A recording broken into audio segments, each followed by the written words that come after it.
Well, with the success of the climbing and trailing garden here at the Studio Gardens last year, we're again going to be highlighting vines. And this year, our theme garden is the cottage vine garden. And we're going to show you a lot of vines throughout the season, and a vine that makes a lot of people think of a cottage type garden or kind of a romantic setting is a wisteria vine. And a wisteria is a wonderful vine to put in your yard, providing you've got some space and you're going to pay some attention to it. And what I have here is a Chinese Wisteria, and we're going to plant it today. Now, the first thing that you want to think about is planting it in the proper location. Wisteria likes to have a full sun. Now, it can take partial sun. However, if it gets too shady, you can have trouble with it not blooming on you. So you want to site it in an area with full sun. You also want to have good loamy soil, kind of a nice garden soil that's well broken up. Now, wisteria can actually stand a heavier clay soil or a lighter soil.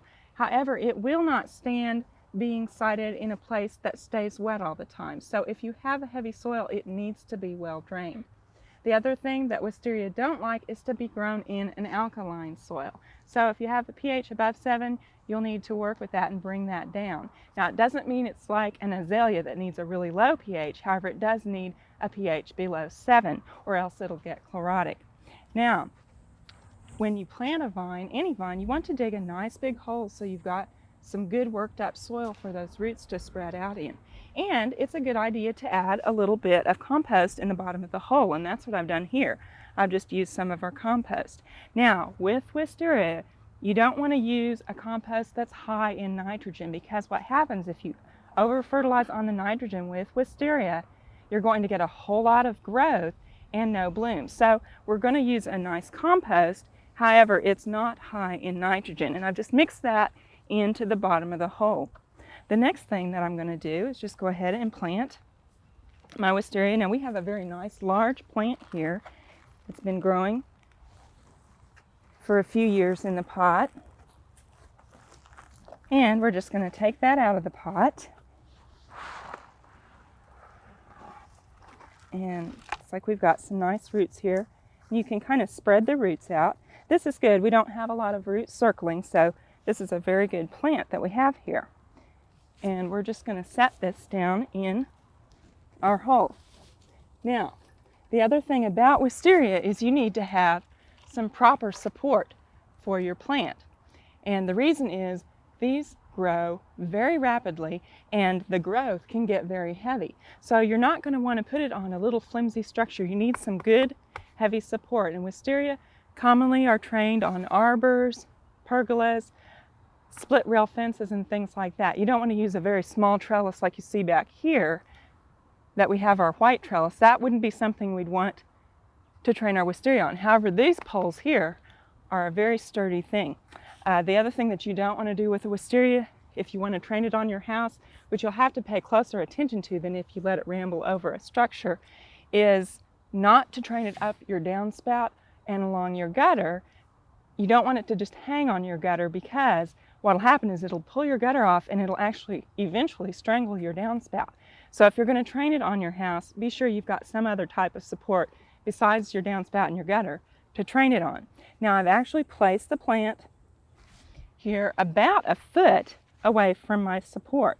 And you see here, it's actually been growing in the pot with the support almost in a standard type form. And we're going to remove this. Now, if you were to plant a wisteria at home and it had some kind of a stake in the pot already, you'd want to use a new stake and have it placed in the ground before you planted your wisteria, because what happens is this stake is in the pot, it's with this old root ball, and it's not going to be enough support for our plant once it starts to grow. So I'm just removing this stake.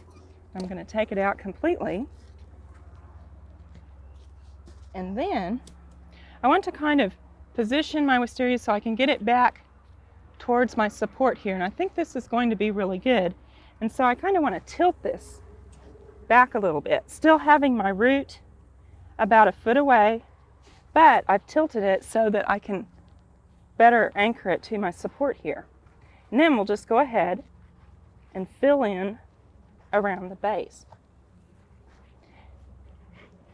Now, once a wisteria is established, it can actually be fairly drought tolerant. However, the first year as it's establishing, it's very important to water it well. And after that, it's important to water it well while it's blooming, but other than that, unless we're in a drought period, the water is not so critical. But that first year, it's a good idea to watch the water very closely. Now I'm planting again a Chinese Wisteria, that's Wisteria sinensis. There's also another very commonly seen Wisteria, the Japanese Wisteria, or Wisteria floribunda. And it is actually a more fragrant flower than the Chinese Wisteria. Now both vines can grow anywhere from 30 to 40 feet. So you can see that you've got to have some space for them, or else train them a lot to keep them in bounds.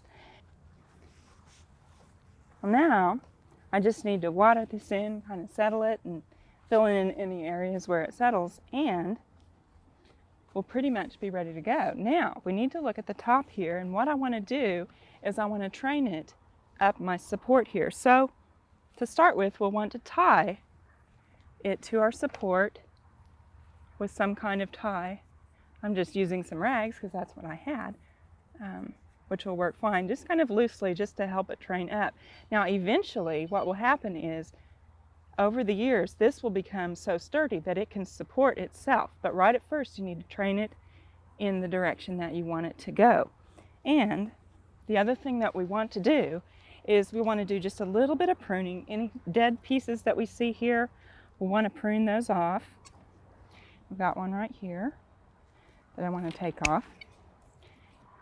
And probably this one would be good to take off. And here I've got 2 branches. Now if I wanted to train this more kind of a standard and have it going up, I would take this branch off. But actually I think I would like to train one kind of coming around the front and then one around the back. So what I'm going to do is just kind of clip this back and then tie this on here. Now I'm going to let this grow and kind of watch how it grows through the season, and I'll probably come back in the summer and do a little bit more training on it.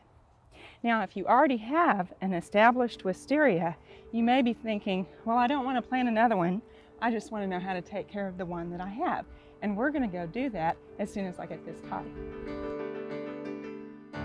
Well, a lot of times if a wisteria has been neglected and it's overgrown, you can see something that looks like this, kind of a tangled mess.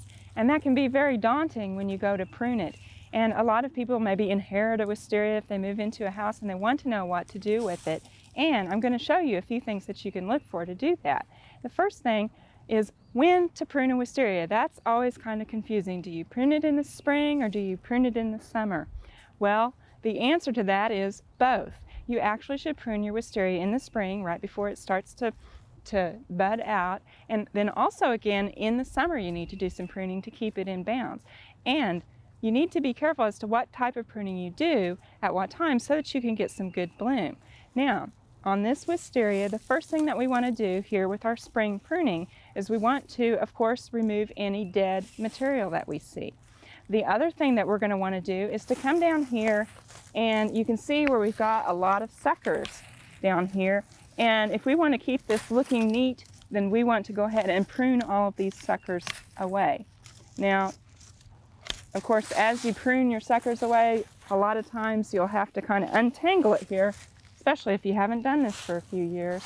And so like this one, I've already pruned it off the bottom, but I'm going to need to cut it out the rest of my plant here. And that can be a little bit of an unraveling type process. But you just go ahead and kind of start working at it and kind of treat it as a puzzle, and you can kind of make your way along untangling your wisteria. Now again, I'm going to prune off some of these suckers, and here I've got some down here at the base.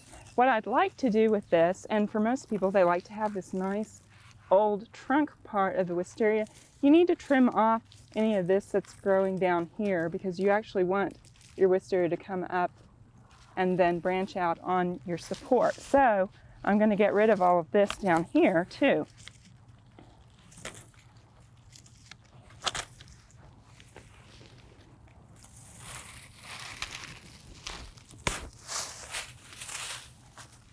Now it's important not to just cut back everything off of your wisteria. I've done this training on my suckers, and I'm kind of starting to get some of this cut out here. But I don't just want to hack this back completely if I want to have some bloom this year, because what happens is if I just chop all of this down to this old wood, I've basically cut off all of my flowers. And let me get a few snips here and I'll show you where the wisteria actually blooms. Now, it's always a good idea when you start pruning to know on what year wood a plant actually blooms. And wisteria actually blooms on the wood that grew last year. So it's 1 year old wood. And here I've got a section, actually it's one that I've cut off, but I'll show you what I'm talking about here. This wood, all this length, that's potential blooms for the wisteria. Now, whether or not it'll bloom or not depends on some other cultural things. But the way you can tell, if you go back on this stem until you see a ring here, that's where it started to grow last year. So all of my potential blooms are on this. So if I were to prune my entire wisteria back to this wood back here, what would happen is I would have no blooms. So what you want to do is go around and find your 1 year old wood and then shorten it. Count off about 1, 2, 3, anywhere from 2 to 5 buds, and then shorten that and just come about 1/4 of an inch from your bud at an angle and cut that off. So what you're going to go around and do, instead of just kind of generally clipping a shape, is to count off about 5 buds on your 1 year old growth, and that way you can have some bloom for this year. So as I start to go and prune on something that's here, about 5, and I'd clip it off about right here. Now I can come back in July and prune out some more wood, and actually I still need to do some more pruning on this, but I wanted to show you what you needed to prune to get flowers. But in July, what I want to do is all of that new long growth that's coming out again, I want to shorten that by half. And then next spring, I'll come back and again shorten those to 2 to 5 buds. And what happens there is you start sending more food reserves into that, and you'll have a better chance of getting bloom. Now, sometimes people have wisteria that won't bloom for them, and there are several reasons for that. And one, again, can be overfeeding. 2, if you have a wisteria that's been grown from seed, it can sometimes take it 7 to 10 years to mature. But if you've got one that's been either grafted or grown from a cutting, it should grow in about 3 years, or bloom in about 3 years. But if you've got some other problems with it, if you've overfed it, or if it's just not quite blooming like you want it to, you can actually root prune it to get it to force to bloom. And what you can do is go in with your spade and come out from the trunk. And for each inch of diameter of the trunk, you want to come out 1 foot. So here I've got 2 inches, I want to come out 2 feet. And what I'm going to do is I'm just going to make a ring around this wisteria. I'm basically pruning the roots. And I'll just do this pretty much shovel deep, or as deep as you can get, all the way around. And that will essentially prune the roots. The other thing that you can do is work 1/2 pound of superphosphate in here. Again, 1/2 pound for each inch of trunk diameter. So basically for my 2 inch, I'd have 1 pound of superphosphate worked in around here. Those 2 things will probably help your wisteria to bloom for you. So if you've got a wisteria, get out there and do a little bit of pruning on it now, and then finish that up in July. We hope you've enjoyed this classic from the Oklahoma Gardening Vault. Remember, even though these tips and techniques are timeless, there's always something new to learn in the world of gardening. By subscribing to both Oklahoma Gardening and OK Gardening Classics, you'll have access to a wealth of gardening knowledge, both classic and contemporary.